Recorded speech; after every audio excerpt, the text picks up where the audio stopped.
Welcome to Scary Stories, the channel that tells you scary stories.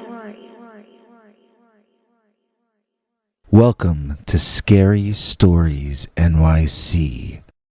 I'm your old pal Bigfoot. Joining me once again is Henry Lee Dogman, although I don't know why. Can't you tell when you've been beaten? You'll never be as good as I am at telling scary stories. I see plenty of people in the comments who think I'm better at telling scary stories than you are. Plenty. Ha!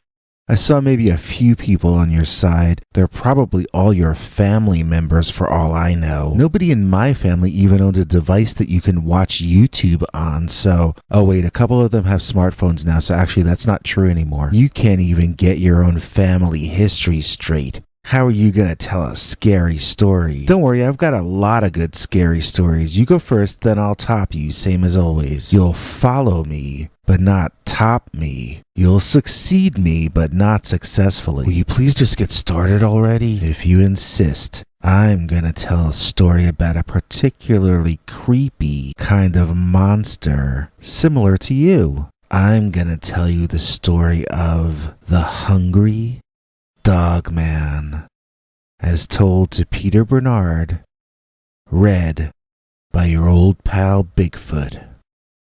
So, when I was a teenager many years ago, my dad bought a cabin in the woods in Pennsylvania with the intent of teaching me to hunt. He wanted us to take vacations there together, but his dreams were shattered by the hungry monster that lives there. Now, we didn't know what the monster was at first, but at least I knew something was wrong about the area as soon as we showed up. It was too late to hunt that day, so Dad just wanted to make some dinner and crash out. The cabin had 2 rooms and a bathroom with a fridge and a microwave. We were to share the same large bed. There was a window in each room, but it felt more like things were looking in at us than that we were looking out at them. While we unpacked, I kept hearing a voice in my head saying, "I'm hungry." I repeated it to Dad, and he said he was too. It seemed like it was taking forever to get unpacked and get some dinner heated up, and all the while I kept hearing that voice in my head saying the same thing. "I'm hungry." Then, after we ate while we were cleaning up, I heard it again. I noticed it wasn't really a voice in my head. It was more of an intention or suggestion or feeling. Something was emotionally conveying its hunger to me. It wasn't my internal voice. It was something external, and I was extremely unnerved by this realization. I didn't mention anything about it to my father because he's not really a touchy-feely kind of woo-woo guy. He's not inclined to care if you have a weird feeling about a place. He's very hands-on and nuts and bolts and all that. So, we went to bed without me mentioning any of this to Dad. Then, I awoke with a start. The voice seemed so much louder now and deeper. "I'm hungry." I sat up and looked around the room. It sounded like someone very nearby had said that, or thought it, or something. I stood up and I looked around the room, and when my eyes hit the window, my knees literally gave out from underneath me and I fell down. From the floor, I looked up. And I could see it. I could see the source of the mental feelings I had been having. It was standing outside the window, drooling, looking inside. Its tongue was hanging far out of its mouth. It looked like the reanimated corpse of a giant dog. Its fur was matted, and the way it moved seemed wrong. All its joints seemed to bend the wrong way. I tried to scream, but nothing came out. I wanted to run, but there was nowhere to go. This 2-room cabin, or outside where the monster was. And in here, it could see me almost anywhere I went. I wanted to hide in the bathroom, but that was basically a closet with a big window in it. I'd have been more exposed there than anywhere else. There was literally no place to go, and I felt like I was gonna lose my mind in fear and frustration before the thing could possibly harm me in any way physically. I tried to wake my father up, but found myself incapable of speech. I wanted to nudge him with my hands, but found my arms were responding sluggishly to my brain's commands. I finally just sort of sat on him to get him up. He asked me what was wrong, and I just cried and looked toward the window. When he finally followed my gaze, he looked out, and the creature was gone. I don't know where it went to. I didn't know if it had run off or climbed up on our roof or wiggled its nose and disappeared. I only knew it was there 1 second, and when I looked back to the window, it was no longer there. So I was the only one who saw it. My father told me to stop whining and go back to sleep. Judging by his snoring, it only took him a minute to follow his own advice, but I couldn't sleep at all for the rest of the night. I stayed up, staring at that window, waiting for the monster Dogman to return. He didn't, but I still felt that same message in my head until sunrise.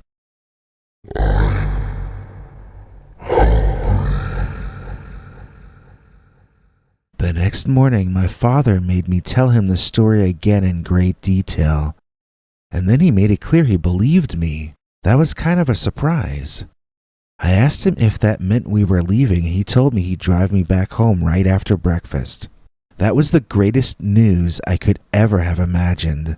I ate as fast as I could. I just wanted to be as far away from that cabin as I could as soon as possible. Every single second we were there, I was paranoid, looking around at every little sound, expecting the worst each time.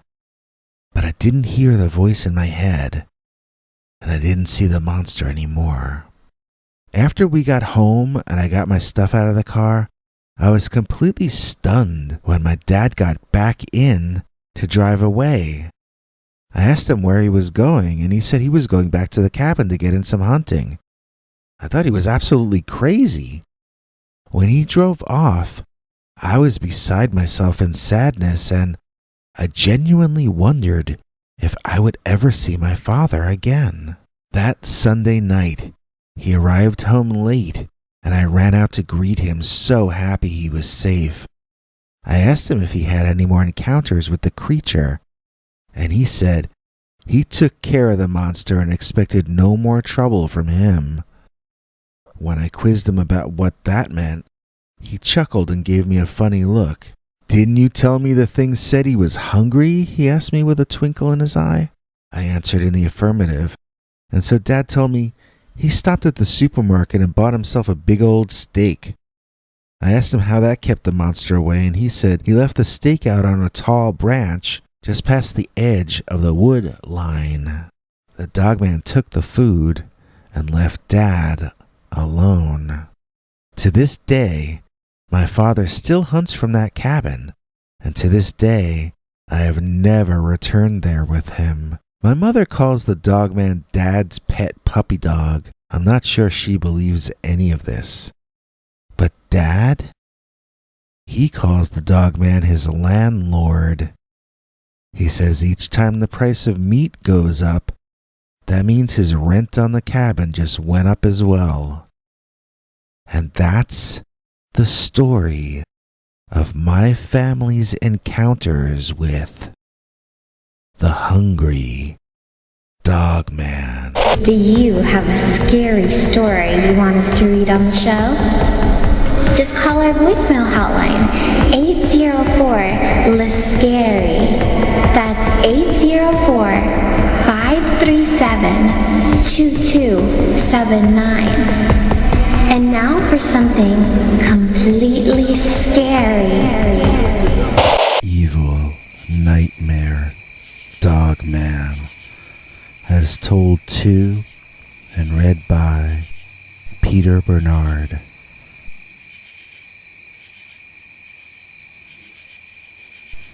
This is a story that happened when I was a kid, sometime in the late 1970s.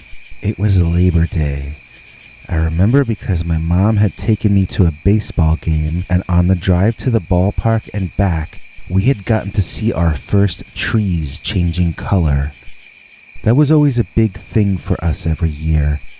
We had a deal that she would keep her eyes on the road, and I would keep my eyes everywhere else, so I could tell her what she was missing. Then, that September night, driving home from the ball game after dark, I had to tell my mother that what I was seeing was a monster. She laughed, but I wasn't joking. I had been against us taking Mom's famous shortcut through the woods on the way back. I had asked her, starting around the 6th inning, if we could stick to the well-lit highway on the way home. I loved the forest path during the day, but at night it had a radically different vibe and exuded this harsh feeling of danger. Unfortunately, my pleas only made my mom think it would be funny to scare me by taking the forest home. Almost as soon as we had left the electric light of the highway for the moonlight of the forest path, I had seen a wolf as tall as a man back in the woods. The wolf was standing between some trees, blocking most of its body from my view, but it wasn't trying to hide itself. It had an arrogant stare as it turned around and noticed us driving by. It was not an animal that nature had granted camouflage to. This wolf's fur was so light-colored that in the moonlight it almost glowed this whitish, bluish color. It was so relatively bright in the darkness that it had an almost neon effect. I was terrified to my very core as a kid, but I couldn't understand why. Looking back on it as an adult, I think the light-colored predator in the forest is extra frightening because you know that all of its prey can see this thing coming from a mile off, and yet they still can't get away. I told my mom, "There's a big white wolf right there," and she laughed at my imagination. Then the wolf took a few steps out of the woods and I could see it in full. It wasn't a wolf that was as tall as a man. It was a wolf standing on its hind legs like a man. I screamed, and my mother instinctively hit the gas and drove more quickly. Then she laughed at herself and asked me, "What did you see, a werewolf?" I think I answered that I hadn't, because that's not what I thought a werewolf looked like. This was the 1970s. I had seen maybe Werewolf of Washington, and I think I saw the one where Frankenstein and the Wolfman wrestle. So that was what I thought a werewolf was. This was a wolf that walked like a man and seemed evil. So that's what I told my mother. She continued to mock me, and she slowed the car back down, saying she was giving the wolf man a chance to catch up to us. And then, pow, one of the tires blew out, in the dark, in the forest, because it would be funny to scare me. My mother told me to stay in the car while she went out and changed the tire. I went out with her. We needed to get this done fast, and she was going to need someone to watch her back. I wasn't really big enough to do much of the actual work, but I stood guard behind her anyway, listening and scanning the woods. I couldn't stop thinking about the wolf back there. It didn't act like an animal. Acted like a really scary person. Have you ever made eye contact with someone then regretted it almost immediately? That was how I felt about that creature. I suspected strongly that the monster was following us, but if I hadn't made eye contact with it, then it probably would have already moved on. I didn't think it was a normal animal, but I didn't have any other context available to me back then, so it was just an inexplicable horror. And I knew it was heading toward us. I also knew the creature was intelligent, or at least I suspected strongly that it was. But it was an evil intelligence. It wanted to bring unhappiness. It wanted to do the wrong thing. Now, somehow, I had allowed it to connect itself to me and my mother. While she worked and I looked around, I noticed something strange on the road. Back a bit, the way we had come from. Trotting over, I saw it was a big, jagged stone. And undoubtedly, this was what had given us the flat tire. I attempted to pick it up and toss it off the road, but it was much heavier than I had expected it to be, so I hurt my lower back a bit. I had to attempt it a second time before removing it from the path of oncoming cars. That had not gotten into the road randomly. Someone strong had put that rock there on purpose. That meant we were in a trap. I heard a growling coming from where we had come. I knew what it was. Get in the car, I said to my mother as I followed my own advice. Get in the car and lock all the doors. She argued with me and I ignored her, getting in and locking all but the driver's seat door. Then there was a howl. It was a very loud and very close howl, and my mother stopped her yammering and got in that car, locking the door before she even closed it. What the hell was that? She asked, and as I told her it was the giant wolf that walks like a man, she told me I'd better not tell her it was the giant wolf that walks like a man because those things don't exist. I pointed back toward the rear of the car, and my mother turned around to see something that didn't exist. It was the most evil-looking thing I could imagine. It seemed unnatural even as you could see it walking up the road toward you. My mother panicked and screamed. She started turning the key in the ignition, so I asked her if she had finished putting the new tire on. She didn't answer, and the car hadn't started yet, so I asked her again. And, as if waking from a dream, she remembered that, in fact, she had not replaced the front left tire. There was no tire at all on the front left of the car, and if we drove away, we would probably not get away very far or very quickly. She stopped turning the key and flat out asked, "What do I do?" There was nothing to do. We sat there. The beast approached, strutting up to us. He had us exactly where he wanted us. Was it he who had placed that jagged stone in the road? Was this his trap?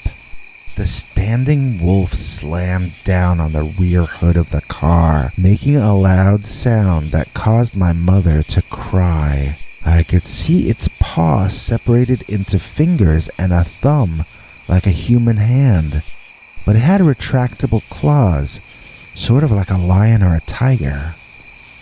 It was almost like it was standing behind the car, then blurred to the front of the car. It was so fast, like it almost willed itself from point to point as it howled and screamed and slammed its hand-like paws down on the car and forward into the windows all around us.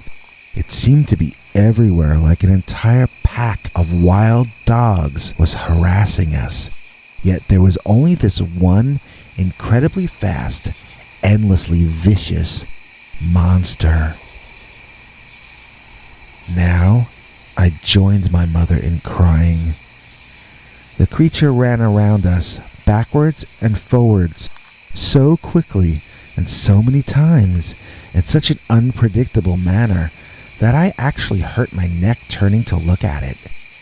My mother and I started to get overwhelmed, and we just hugged each other, shivering and weeping. "Don't look at it," my mother suggested. "Maybe if we ignored it, the thing will go away." It did not go away. It went into a frenzy. The creature jumped on our hood and screamed at us through the windshield, which it then pounded on. It ran around the car, banging on it, howling as though it were in pain. It kept trying different ways to either get inside or to terrify us. I couldn't be sure which was more important to it, as strange as that might sound. I mostly obeyed my mother's wishes and avoided looking at it, but when I did sneak glances at the tall, upright, bright white wolf monster, it was glaring at me with a look of utter hatred on its face. Animals don't make that look, not even at their prey. This was some other kind of situation. It might have been feeding off our fear, like a natural creature would feed off our flesh. It sounds crazy to say it out loud, but the thing just didn't behave the way a normal predator would. For instance, it would start to crack a window and we would scream. Then it would stop trying to bash in that window and work on a different way to scare us. At least that's how it seemed to me. After it nearly broke in one of the back side windows, it changed its tactic to trying to push our car over. That was, I admit, very scary. We were on the edge of a little lip in the terrain, only around a foot, but if the wolf thing tipped us over sideways, that 1 foot could be enough to start the car rolling. I screamed at my mother to beep the horn. She asked me why, since we weren't in traffic. She actually did, she asked me that. I told her it might scare the wolf man off. She started lecturing me about the proper use of car horns, and the car began tipping sideways. I slid into her and was close enough to hit the car horn, so I did. I hit it hard. The wolf creature was surprised, and it dropped us, as I had hoped. My mother began lecturing me that I thought I was so smart, but the wolfman was probably going to drop the car at that moment anyway. She said I better not think I could take credit for it because, wham! The wolf thing slammed its paw hard into my side window, creating a very fine crack in it from top to bottom. I got a good look at its paw against the glass. It was very much like a mix between a human palm and the pads on the foot of a wolf or dog. The shape was more human-like, but the fleshy parts were more padded, like in the paws of animals. I am truly surprised to say that in all my years growing middle-aged and nearly old as a man, I have never seen another palm or paw like it. I thought that whatever we were encountering would eventually be explained by science, no matter how supernaturally the creature seemed to behave. But it's still not recognized by science, even into the 21st century. So maybe it really was entirely paranormal. And maybe there is nothing at all natural about what my mother and I encountered. At any rate, I leaned over and hit my mother's horn. She tried to stop me for some mom reason, but I banged on it as loudly as before, maybe more. The creature was prepared for the loud noise this time, however, and it jumped on the hood and began banging on the car roof. My mother screamed, and I stopped beeping. I began to accept that we might really not get away from there.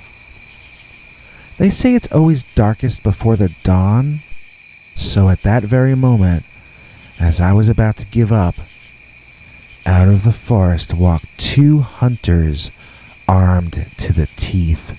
They had heard the beeping and were calling out to us.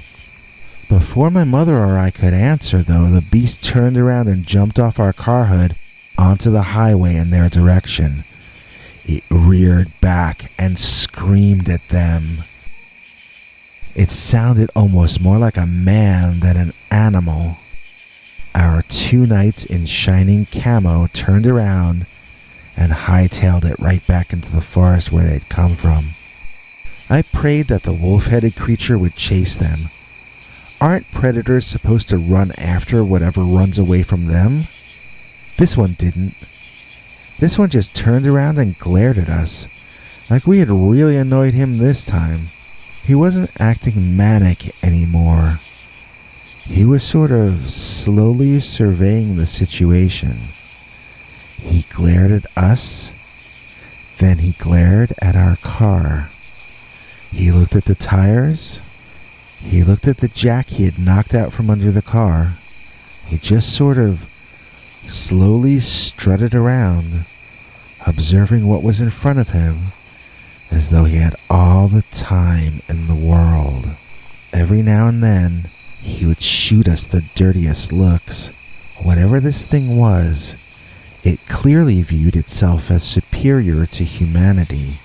One of my friends that I've told this story to calls it the Wolfman from outer space, but I never said anything about outer space. We never saw UFOs or anything like that. Just this manic, bipedal wolf creature who had us captured and was now deciding what to do with us. My mother began impatiently lecturing me that I was being impatient and that she didn't understand why I was complaining so much. All we had to do was wait, and eventually the creature would go away. I was making a mountain out of a molehill, and in a lot of ways, this was really my own doing. On and on and on she went until I couldn't even hear her anymore. I know now that her criticism of me was a way to try to restore normality, to make her feel as though she weren't in danger. But as a kid, my defense was to block her out when she got like that. I was looking around, trying to understand where the wolf creature had gone. I couldn't see it anymore. Maybe my mother was right? Maybe it had already left? Boomf! My mother's side window was hit with a rock. I saw it coming, but I couldn't react in time to warn her. It had been thrown from over by the trees, but I hadn't seen who had thrown it. Was this the same wolf creature, or was there now someone or something else involved in all of this? My mother's window did not shatter, but was now concave in toward her head and entirely spiderwebbed and white. You couldn't see through it anymore. It looked like all you would have to do would be to breathe on it, and it would collapse into 1,000,000,000,000 tiny shards of glass all over the front seat and the car floor. I told my mom to get down and noticed she was unconscious. She must have fainted. No wonder she'd been quiet for a full 10 seconds. Having nothing better to do, I resumed beeping the car horn as loudly as I could. I remember trying to think of what else I could try. In Star Trek, they had electrified the outside of the hull to repel aliens. I wondered if I could somehow use the cigarette lighter or the radio to electrocute the wolf creature. That's how kids think. The disparity between fantasy and reality was opening wider for me, and without my mother to either protect me or criticize me, I began to hyperventilate. I was starting to see spots around my vision, and I knew I was also going to faint soon. Then a loud gunshot woke me right back up, and my mother too. Were the hunters back?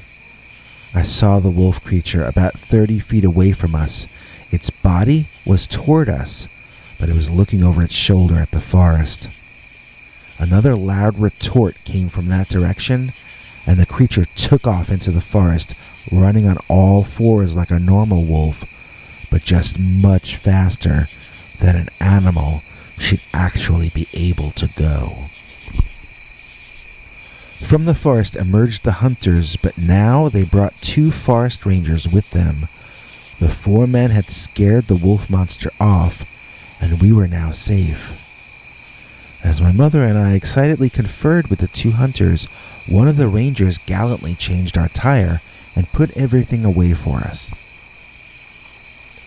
The rangers listened politely to all of us talking about a wolf-headed monster, but after the tire was changed, they merely wished us safe traveling and started walking back to their station. My mother asked if we could report our sighting, but they just told us there was no such thing as a werewolf, and they disappeared just as the Dogman had. We gave the 2 hunters a lift back to their camp, and we went home. So, people who know about this story have asked me for my entire life what I think the werewolf or the Dogman really is. I can't say that I would honestly know, since there are a number of things about the creature that don't seem to make the slightest bit of sense. I think there is something otherworldly or supernatural about the thing, or at least that, as of right now, is unexplained by science. Maybe it comes from a nearby reality through windows in space-time.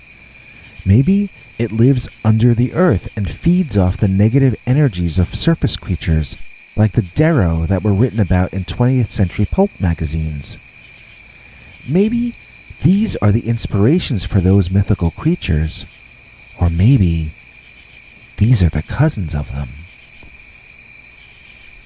The only thing I feel I can say for certain about this kind of dogman or werewolf is this: they are evil.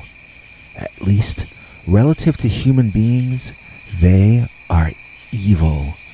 They don't want us to be happy. Either they want us afraid so they can feed on our fear, or they terrify us as a side effect of their attacks on us. Either way, they are not our friends, and if you ever see one, you should do what those hunters did. You should run. I felt sorry for myself because I had no doorman. But then I met a man who had no scary stories, psychic Bigfoot versus savage Bigfoot paraphernalia. Did you know you could be wearing a psychic Bigfoot versus savage Bigfoot t-shirt right now? They come in white, black colors, long sleeve, short sleeve, little baby red sleeve, wife beater size, pregnant wife size. Plus, you can own a scary story, psychic Bigfoot versus savage Bigfoot hat, hoodie, journal, postcards, wall decals. All this can be yours right now by going to cafepress.com/scarystoriesnyc. Link is in the description. Dogman Lake, as told to and read by Peter Bernard. Back right after I graduated from college, my buddy and I went hiking and rambling across the country for a while. Let's call him Kyle. It was his idea, but it was exactly what I was in the mood for. I knew I'd have to get serious about adulthood soon, and I knew this might be my last chance to do something like this for a long time. maybe ever. So, with no plan at all, we just took off heading wherever fate took us. This was in the days before GPS and cell phones, so when I say we set off randomly, I mean that quite literally. We had been hiking down alongside a highway one day when we decided to head straight into the forest and see what we came across away from civilization. We figured we had food for a week packed in our bags, so if we got lost after a day or two, we could just head back the way we came and get back to the highway. That way, no matter what, we shouldn't get ourselves in too much trouble.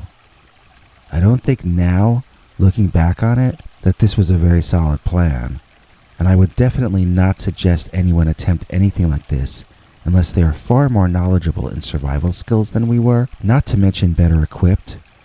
I suppose looking back on this that it was some sort of rite of passage for us.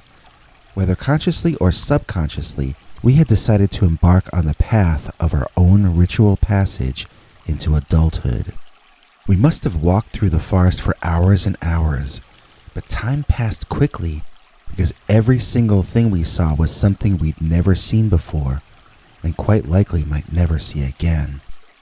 Who even knew how much of what we were seeing had ever been seen by humans before?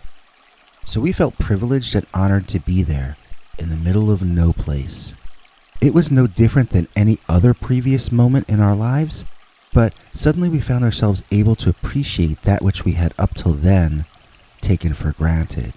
Eventually we came upon a lake, a fairly large one. I don't have the vaguest idea where we were, but it was beautiful. And once we were in the clearing, staring at the water, we realized the sun was going to go down soon, and this would be an amazing place to set up camp. So we did, and were gathering wood for a fire while it was still dusk, and the sky was all sorts of shades of red and purple, yellow and blue. After the fire was up and going, Kyle said he wanted to go wade into the water a bit and cool down. He rolled his pants up to his knees and walked over to the lake. On his first step, he shouted, lost his balance, and fell forward, making a big splash. I ran over and pulled him out, as we both realized there was no way to walk into this water. It was a steep drop right off the edge that was 6 feet deep.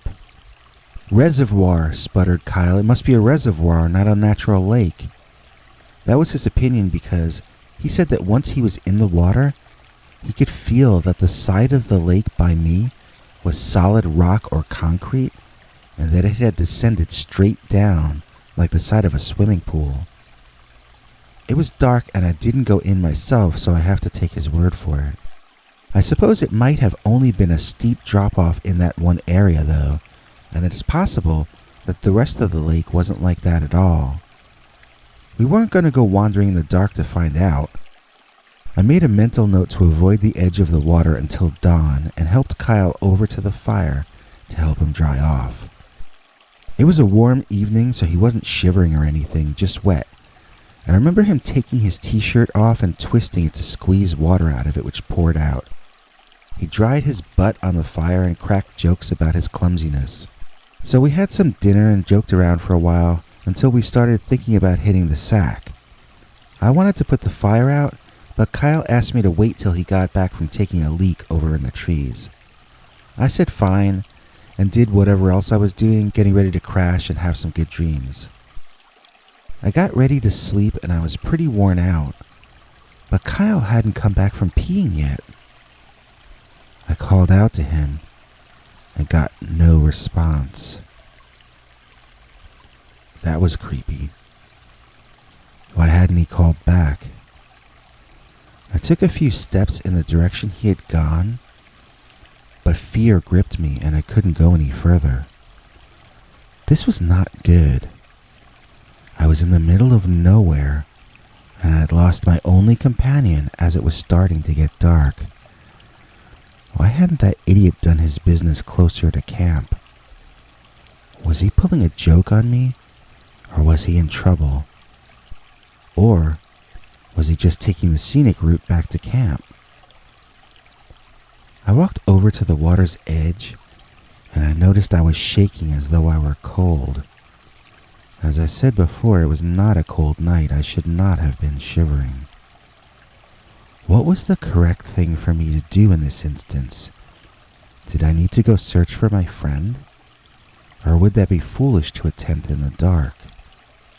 Should I go to sleep, then search in the morning if he still wasn't back? I was going to need to sleep eventually, and I was so tired as it was. I had no idea what the protocol should be in a situation like this, which is why I say I would not advise anyone to attempt anything like what we were doing. Never go off into the wilderness without GPS, a means of defense, and a means of communication as well as at least one backup plan for rescue. I stood by the water's edge staring at the rippling waves, which looked so black in the darkness. I pleaded with Kyle in my head to please come back, while I racked my mind, still unsure of exactly what I should be doing. Then, someone, or something, decided for me. I no longer had to think. I only had to react. As an immense man burst out of the water literally a foot or two away from me, drenching me in the process. I backed away, not understanding what I was backing away from. "Kyle?" I asked, hoping he was just pulling a joke on me. I had been splashed in the face and it was taking a few seconds to clear my eyes so I could see again. Kyle didn't say anything in return. Instead, he growled. This was not Kyle. It was a very tall man, much taller than I was.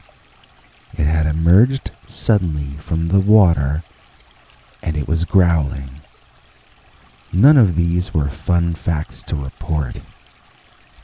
My body went cold, and my legs turned to rubber and wobbled underneath me.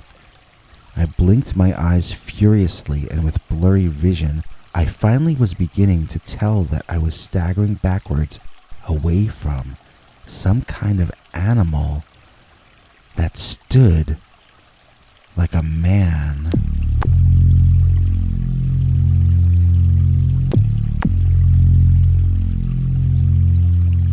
Unless it was a man in costume?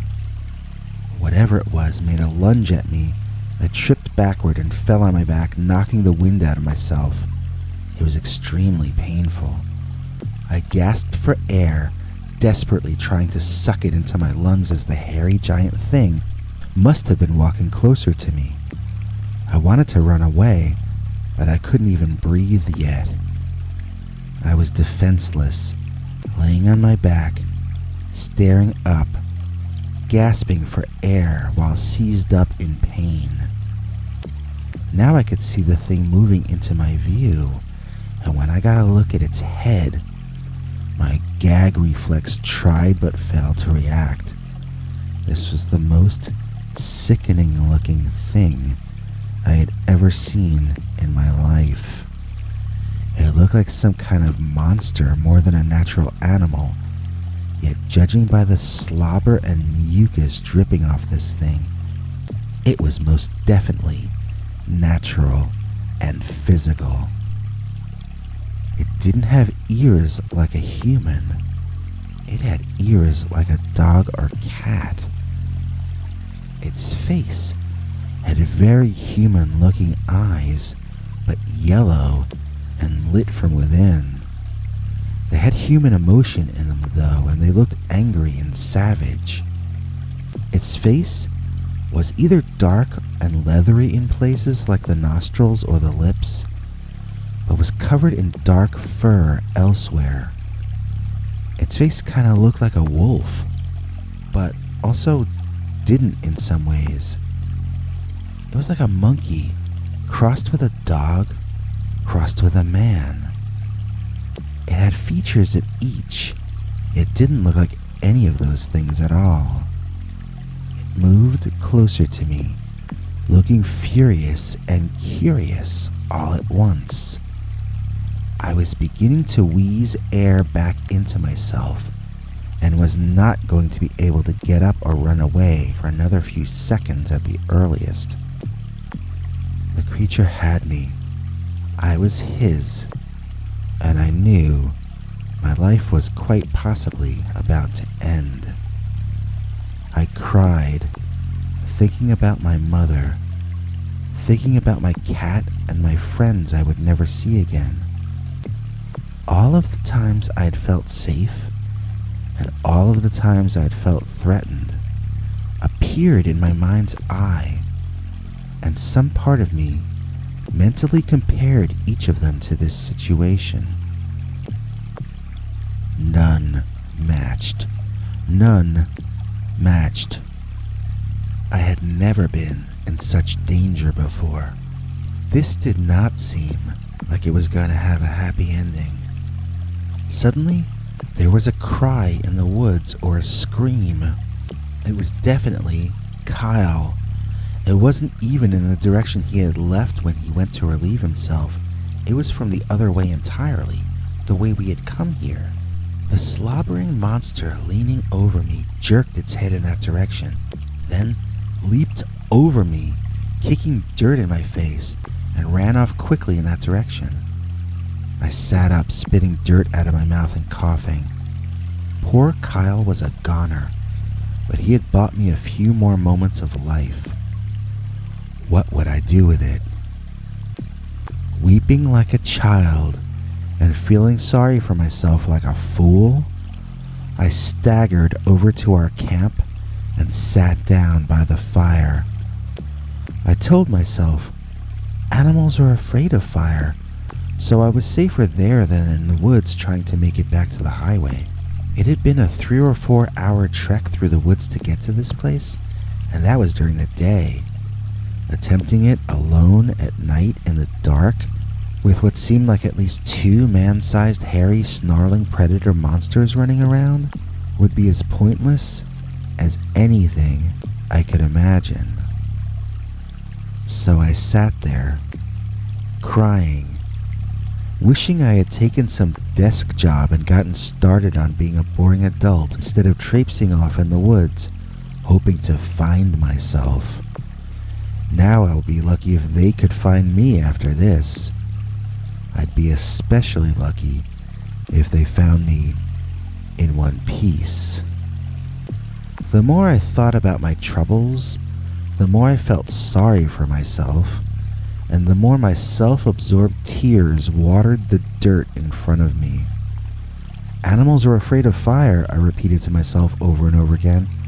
Animals are afraid of fire. Then, before I could react, my lower body felt rhythmic thumping, growing louder with each beat. Then, my ears could hear it, and I knew it was someone running toward me in the dark. "Kyle?" I asked out blindly. Someone stopped short in front of me. They were coming from a full run to a complete stop, and they slid a bit at the end, kicking dirt all over the fire, mostly putting it out with one pile of earth covering it. The feet that did this were in my view for a second before I became blinded by the darkness. They were not Kyle's feet. They were like dog feet, but much, much larger, and there were only 2. I looked up, and I could make out that the dog-faced gorilla man was back. This time, adrenaline kicked in and I did a kind of acrobatic maneuver, sliding backward while rising and sprinting all in one movement. I was running before I realized that's what I was doing, and I was making the best time of my life. I didn't look back. I just made tracks for the trees in the direction Kyle had originally left. So I was now running away from the direction we had gotten there, and I hadn't any idea where I was going. I just wanted to get away. I could hear the beast behind me begin to howl. It was like a wolf, but much deeper and stranger.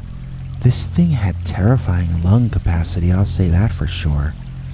But if it was howling behind me, that meant it wasn't chasing me, so that was a good thing.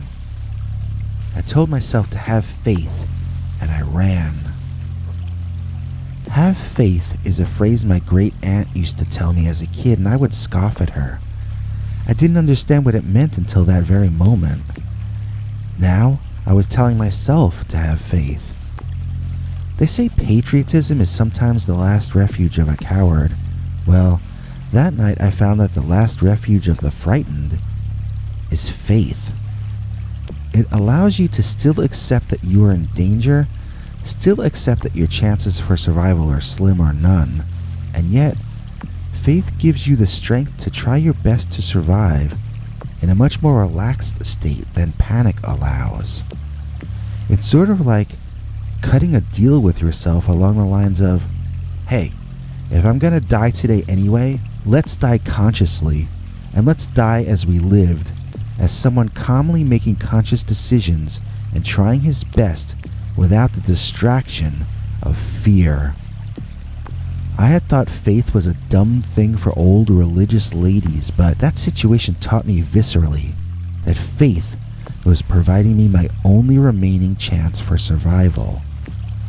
I heard the wolfman behind me howling again, and realized it was further away this time. Confidence swelled through me. I was getting away from it. This nightmare was going to be over soon. Then, from directly in front of me, came the loudest howl I could ever imagine hearing. It sounded like a wolf call, lowered in pitch, and broadcast over Led Zeppelin-sized loudspeakers. I literally felt it in my chest like a punch from a 6-foot-tall invisible fist. It was like I ran into a wall and bounced off, falling backward again and cracking the back of my head on a tree. It wasn't enough to knock me out, but it was enough to really hurt. Rather than causing me to give up, this pain really infuriated me. It was like the last straw, and now I was furious. I got up and I ran. I didn't run toward the first howl, and I didn't run toward the second howl. I just sort of ran in some third direction. I could hear something following me, and I spied a rock the size of an American football on the ground. I grabbed it and used my momentum to fling it underhanded into the trees in the direction of my pursuer. I heard someone yell, "Ow!" and I stopped short in my tracks. That was Kyle's voice. I called out to him and we found each other quickly. I had cut him badly on his arm with the rock I threw, but neither of us said a word about it. We just ran. I guess we picked a direction and ran. The howling continued in various directions and at various distances for what must have been an hour or longer. We ran, then we jogged, then we walked, then we staggered. We had left all our supplies back in camp, so if the dog-headed men didn't get us, starvation or the elements eventually would. We had to get lucky and happen to wander in the direction of a human settlement or law enforcement. We just had to get lucky. We sat down to take a rest, and I immediately leaned back and fell asleep. I don't remember doing it. I guess I had just never been so exhausted before. Suddenly, Kyle was hitting me on the shoulder and a wolf was howling loudly. I was looking up at Kyle and the trees. Disoriented, I struggled to understand what was going on. I think I was still half in whatever dream I had been having. Kyle pulled me to my feet, then he ran off. I stood there, confused, trying to get my bearings. Then, something large crashed through the woods in my direction, unseen. Survival instincts took over, and I found myself running after Kyle. So, obviously we made it out, or I wouldn't be telling you this story. We found a highway and walked along it until we were able to flag down a state trooper. At first he gave us trouble, as we must have both looked like messes. Besides being long-haired hippie boys at the time, we were both covered in mud and blood by that point. The ranger took pity on us after hearing our whole story, and he led us back to our camp, where we were able to get all our stuff, as well as our food and money back. The dogmen hadn't messed up our camp at all. Everything was left entirely intact. So, in the end, we were just really, really lucky. That's the only reason I'm alive today. A little bit of luck.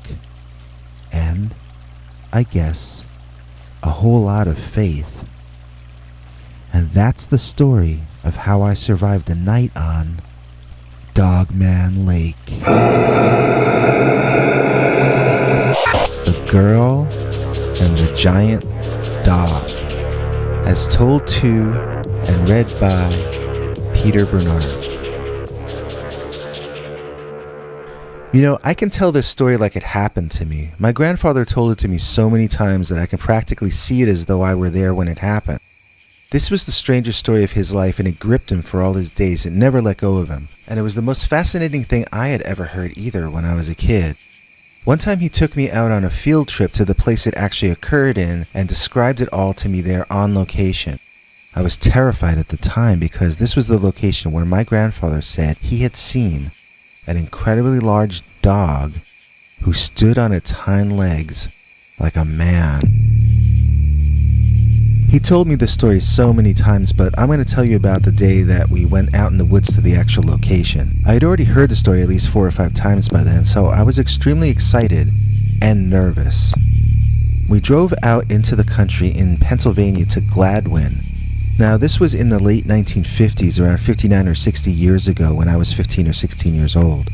Grandpa was in his late 70s, and he was telling me about things that had happened when he was my age, about 60 years earlier. So I guess it's now been as long from that day he took me to the woods till now as it had been from the original event till then.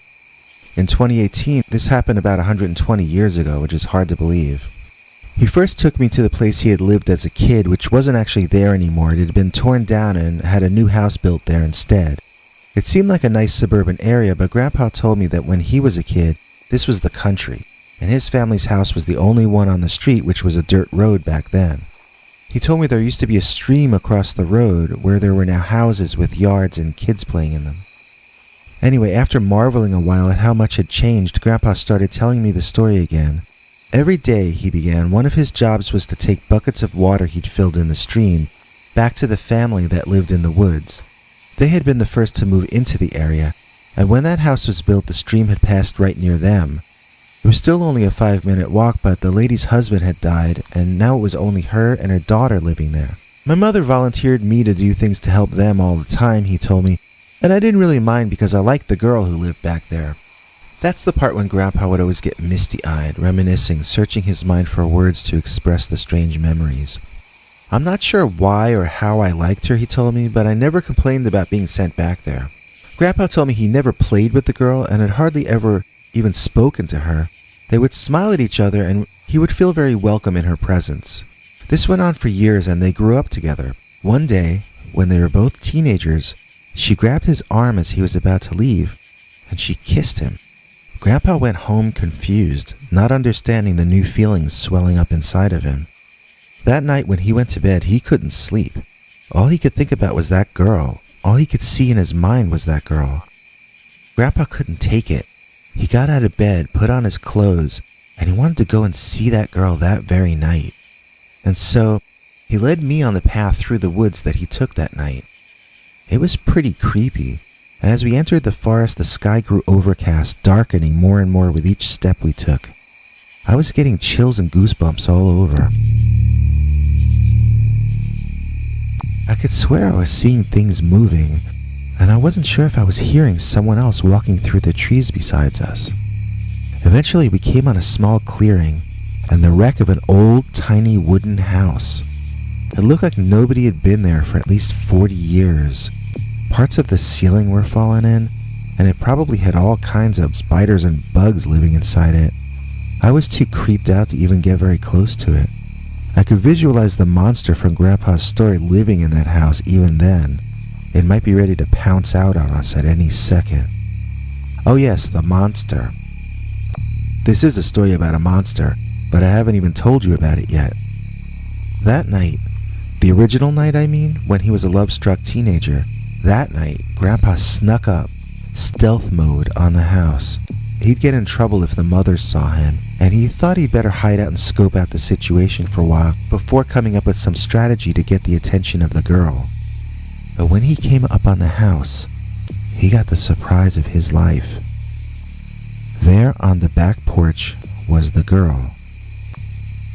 She was sitting there, humming to herself and staring off into the forest, and she was petting a dog.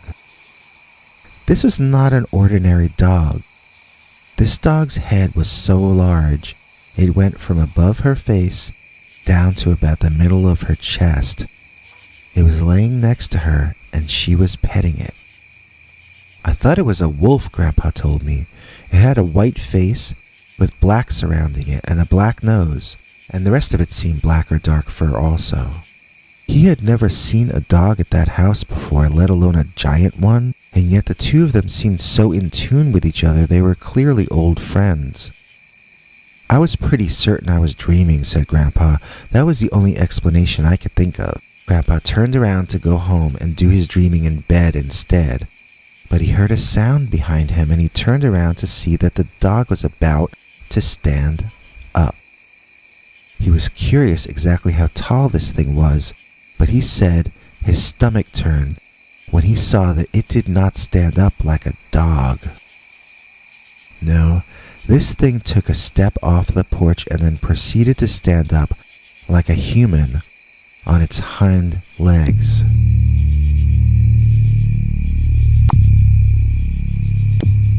It was now taller than a man, impossibly tall.